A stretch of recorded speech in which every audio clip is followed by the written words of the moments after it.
ইমানের পথে রক্তেরা চলতে যারা ভয় করেন, ইসলামী ছাত্র মজলিস সেই কাফেলার নাম। বিসমিল্লাহির রহমানির রহিম।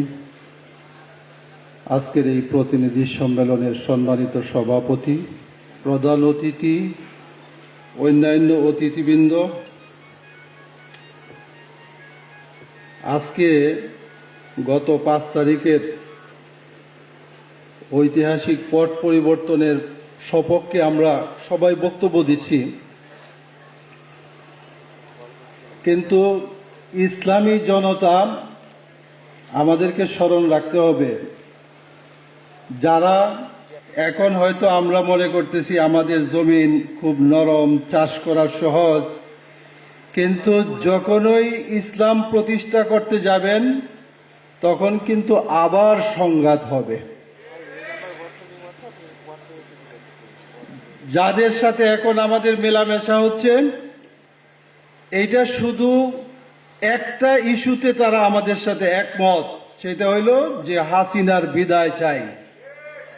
কিন্তু অন্য ইস্যু আমরা যখন দিন প্রতিষ্ঠা করতে যাব সব জায়গায়, অনেকেই বলে না যে কোরআনের সাথে রাজনীতির কোনো সম্পর্ক নাই, এই ধরনের কথা তো বলে। তাহলে আপনি যখন বলবেন যে আমরা দেশের সর্ব জায়গায় কোরআনের আইন প্রতিষ্ঠা করতে চাই, নতুনভাবে আবার যুদ্ধ হবে, আমাদের মনে রাখতে হবে।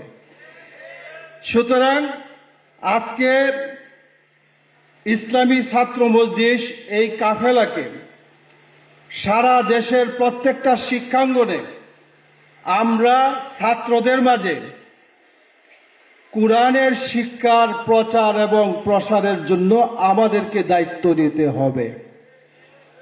এবং আমরা মনে করি যে ভবিষ্যৎ বাংলাদেশকে যেভাবে আমরা গড়তে চাই, কোরআনের শাসন প্রতিষ্ঠা করতে যাই, ছাত্র মজলিসকে দায়িত্ব নিতে হবে।